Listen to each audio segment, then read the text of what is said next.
సూర్యాపేట జిల్లాలో కుటుంబ సభ్యుల మధ్య భూ వివాదం హత్యాయత్నానికి దారితీసింది. ఈ ఘటనలో తీవ్ర గాయాల పాలైన బాధితురాలు పోలీస్ స్టేషన్లో ఫిర్యాదు చేయగా కేసు నమోదు చేసి దర్యాప్తు చేస్తున్నారు.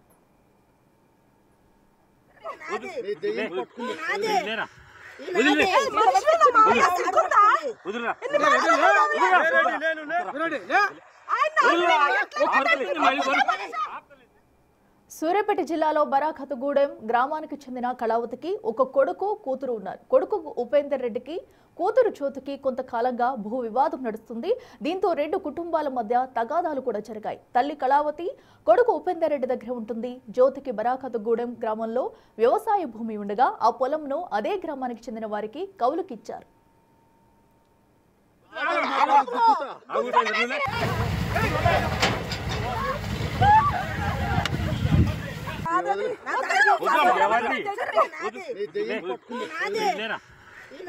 నిన్న జ్యోతి తన భర్త ఇద్దరు కుమార్తెలతో కలిసి పొలాన్ని కోయించేందుకు వెళ్లారు.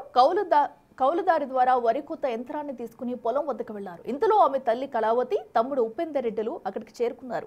మరొక ట్రాక్టర్తో అక్రమంగా జ్యోతి భూమిలోకి ప్రవేశించి హార్వెస్టర్ మిషన్ ను ఢీకొట్టి వరి కోత యంత్రం రేడియేటర్ ని ధ్వంసం చేశారు. అడ్డు వెళ్లిన జ్యోతిని ఆమె భర్త ఇద్దరు కూతుర్లతో అసభ్యంగా ప్రవర్తించారు. ఘర్షణలో జ్యోతి ఫ్యామిలీ గాయపడింది. స్థానిక పోలీస్ స్టేషన్ లో జ్యోతి ఆమె తల్లి తమ్ముడిపై ఫిర్యాదు చేసింది. దీంతో కేసు నమోదు చేసిన పోలీసులు దర్యాప్తు చేస్తున్నారు.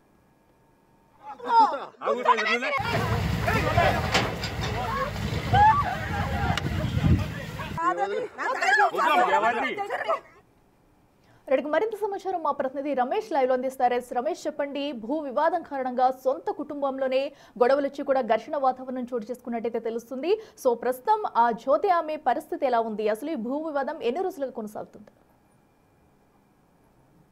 రైట్, గత కొంతకాలంగా తల్లి కూతుర్ల మధ్య కూడా ఈ ఆస్తి తగాదా భూ వివాదం అయితే కొనసాగుతుంది. పెద్ద మనుషుల సమక్షంలో కూడా మాట్లాడుకోవడం జరిగింది. గతంలో కేసు కూడా నమోదైనటువంటి పరిస్థితి కనిపించింది. కానీ నిన్న చూసినట్లయితే ఆ పొలం వద్దకు వెళ్లి ఎవరైతే తల్లి కొడుకు ఇద్దరు కలిసి కూడా ట్రాక్టర్ వేసుకొని పొలం వద్దకు వెళ్లి అక్కడ వరి కోపిస్తున్నటువంటి ఆ కూతురుపై కూడా విచక్షణ రహితంగా కూడా మొత్తం దాడి చేసినటువంటి విజువల్స్ కూడా చూస్తున్నాం. మనం గతంలో చాలా వరకు ఘర్షణలు చూసాం, భూ తగాదాలు చూసాం. కానీ ఒక సినీ పక్కీలో ఒక సినీ క్లైమాక్స్ మాదిరిగా కూడా అక్కడ ఏం జరుగుతుందో కూడా తెలియలేనటువంటి పరిస్థితి. ట్రాక్టర్ తీసుకొచ్చి హార్వెస్టర్ డ్రైవర్ ని గుర్తించడం, అదేవిధంగా కూతుర్ని ఆ మనవరాలను కూడా విచక్షణ రహితంగా కొట్టుకోవడం అని చూస్తుంటే ప్రతి ఒక్కరిని కూడా ఈ ఘటన కలిచివేసిందని చెప్పొచ్చు. ఆ వీడియోలో కూడా మనకు ఆ ఒక యుద్ధరంగంగా కూడా కొనసాగుతున్నటువంటి పరిస్థితి కనిపిస్తుంది. అయితే కూతురికి అదే గ్రామంలో 5 ఎకరాల పొలం ఇచ్చారు. అదేవిధంగా 3 ఎకరాలు కూడా తన సొంతంగా కొనుక్కున్నటువంటి ఆ పరిస్థితి అయితే ఎదురైంది. కానీ ఆ తను కొనుక్కున్నటువంటి భూమిని తనకు ఇవ్వకుండా కూడా ఆ తల్లి అదేవిధంగా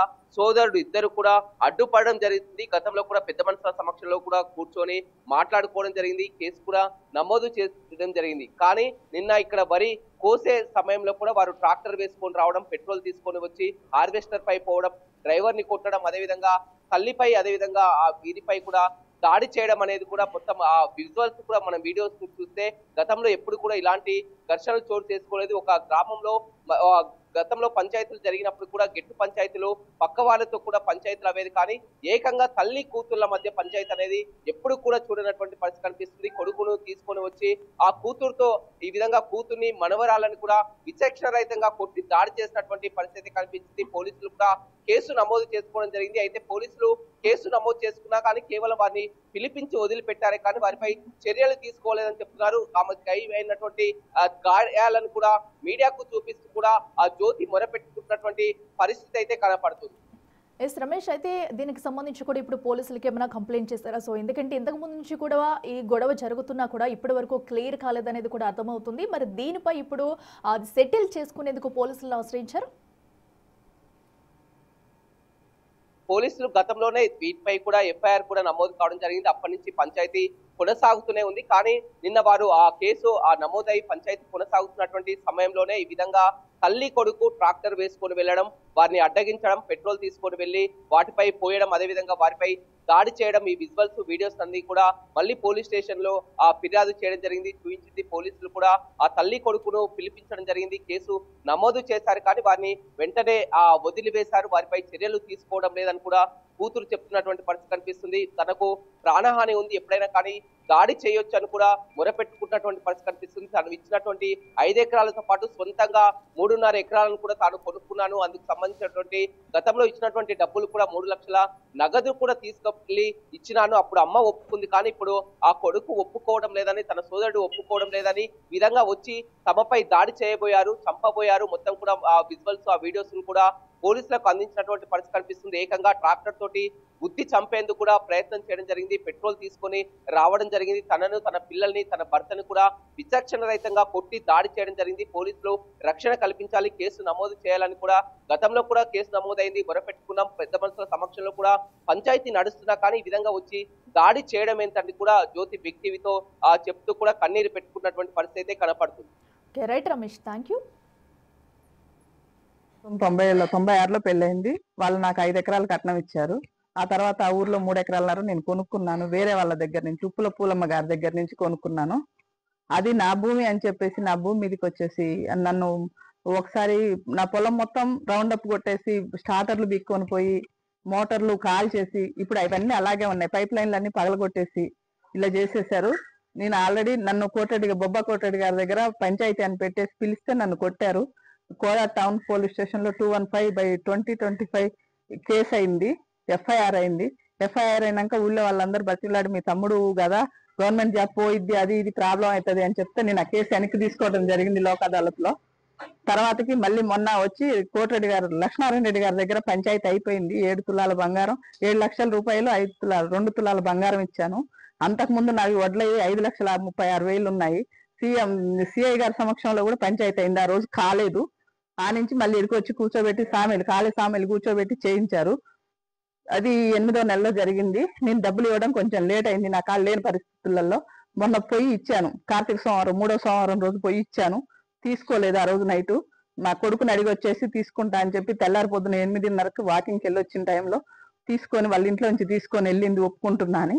వాళ్ళు కాగితాలు రాయించుకోలేదు, తీసుకుపోతున్నప్పుడు కూడా నాకు చెప్పలేదు. చెక్ మార్చుకునే టైంలో నాకు ఫోన్ చేశారు. చెక్ హోల్డర్ నా భర్త అయిన రామరెడ్డి గారు ఫోన్ చేస్తే ఎత్తట్లేదు అని చెప్పి సామెలతో ఫోన్ చేయించి చెక్ మార్చుకుంది. మార్చుకున్నాక వెళ్ళి పైప్ లైన్లన్నీ పగలగొట్టేసి డమ్మి గెట్ వాళ్ళు ఉంటాయి కదా, అవి పగలగొట్టేసి నిన్న పొలం దగ్గరికి వెళ్తే ట్రాక్టర్ మీద పెట్రోల్ పోసింది. ఆ విషయం పోలీస్ స్టేషన్ లో కూడా నేను చెప్పాను వెళ్ళి. ఆ రోజునైతే ఒక కేసు అయింది, ఎఫ్ఐఆర్ నెంబర్ ఎంత 221/2025. వాళ్ళు కేసు చేశారు. కేసు చేసిన తర్వాత పొలం దగ్గర ఇట్లా పెట్రోల్ పట్టుకుంది అంటే మీరు వెళ్ళండి, 100కి డైల్ చేయండి, మేము వస్తాము, కానిస్టేబుల్ పంపిస్తానని చెప్పాడు. మాకు ప్రొడక్షన్ కావాలని సిఐ గారు ఇస్తా అని చెప్పారు. నేను పోయి అడిగినా వాళ్ళు ఇవ్వకపోగా పైగా ఇప్పుడు ఇది నిన్న పొద్దున పూట ఇక్కడ మిషన్ వాళ్ళందరికీ రానివ్వను అని చెప్తే నేను మిర్యాలగూడెం నుంచి మిషన్ పిలిపించుకున్నాను. ఆ మిషన్ ట్రాక్టర్ తో గుద్ది 1,50,000 నుంచి 2 లక్షల మధ్యలో డ్యామేజ్ చేశారు మిషన్ కి. ఆ అబ్బాయి కూడా వస్తా అని చెప్పాడు ఇప్పుడు 9 గంటలకి స్టేషన్ దగ్గరికి. డ్రైవర్ ని లాగి నా పిల్లలు ఇద్దరిని ఇటోకళ్ళని అటోకళ్ళని తన్ని, నా పెద్ద పాపకి బ్లీడింగ్ అవుతుంది, ఏమవుతుందో తెలియదు. హైదరాబాద్ హాస్పిటల్కి పంపించాను ఇప్పుడే. చిన్నమ్మాయిని కొట్టారు, అది మీకు మీడియాలో కనపడుతూనే ఉంది. నన్ను కొట్టారు.